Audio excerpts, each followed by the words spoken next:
আসসালামু আলাইকুম, welcome back to cooking story by Monalisa. আজকে আপনাদের সাথে একটি ডিম আর চালের গুঁড়া দিয়ে ভীষণ মজাদার মুচমুচে একটা বিস্কুট রেসিপি শেয়ার করব। আশা করি আজকের রেসিপিটি আপনাদের অনেক বেশি ভালো লাগবে। ঘরে থাকা চালের গুঁড়া আর ডিম দিয়ে ভীষণ মজার এই রেসিপিটা বানানো যেমন সহজ, খেতে অনেক বেশি মজা। আপনারা একবার বানিয়ে অনেক দিন স্টোর করে খেতে পারেন। চলুন আর বেশি কথা না বাড়িয়ে মূল রেসিপিতে যাওয়া যাক। প্রথমে আমি এখানে নিয়ে নিচ্ছি একটা ডিম, দিয়ে দিচ্ছি 1 চিমটির মতো লবণ। এবার এখানে দিয়ে দিচ্ছি হাফ কাপের চেয়ে একটু কম চিনি। আপনাদের টেস্ট অনুযায়ী চিনিটা কম বেশি করে নিতে পারেন। এবার চিনিটা গলে আসা পর্যন্ত ডিমটা খুব ভালো করে বিট করে নিয়েছি।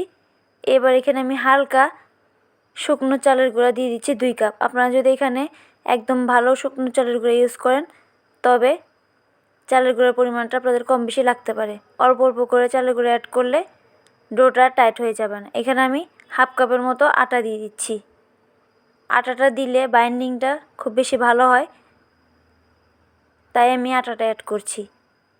ডোটা খুব ভালো করে মেখে নিচ্ছি। এবার 1 চামচের মতো তেল দিয়ে আবারও খুব ভালো করে মেখে নিচ্ছি। এতে করে বিস্কুটগুলো বানানোর সময় হাতের সাথে লেগে আসবে না। আমি হাতে একটু তেল ব্রাশ করে নিয়ে এবার চামচের সাহায্যে এভাবে 1 চামচ করে মিশ্রণটা নিয়ে হাতের সাহায্যে বিস্কুটগুলো তৈরি করে নিচ্ছি। আপনারা স্ক্রিনে দেখে নিশ্চয়ই বুঝতে পারছেন বিস্কুটগুলো কীভাবে তৈরি করে নিচ্ছি। এক এক করে বিস্কুটগুলো আমি তৈরি করে নিব। তৈরি করে নেওয়া হয়ে গেছে। এবার আমি বিস্কুটগুলো ভেজে নিব। বিস্কুটগুলো ভেজে নেওয়ার জন্য তেলটা আমি হালকা একটু গরম করে নিয়েছি। এবার হালকা গরম তেলেই চুলার আঁচ মিডিয়াম টু লো ফ্লেমে রেখে বিস্কুটগুলো সময় নিয়ে ভেজে নিতে হবে। খুব বেশি হাই ফ্লেমে ভাজলে বিস্কুটগুলো উপর থেকে কালার চলে আসবে, কিন্তু ভিতরে কাঁচা থেকে যাবে। তাই চুলার আঁচ মিডিয়াম টু লো ফ্লেমে রেখেই বিস্কুটগুলো উল্টে পাল্টে গোল্ডেন ব্রাউন করে মুচমুচে করে ভেজে নিতে হবে। ভেজে নেওয়া হয়ে গেলে এবার আমি তেল থেকে তুলে নিচ্ছি।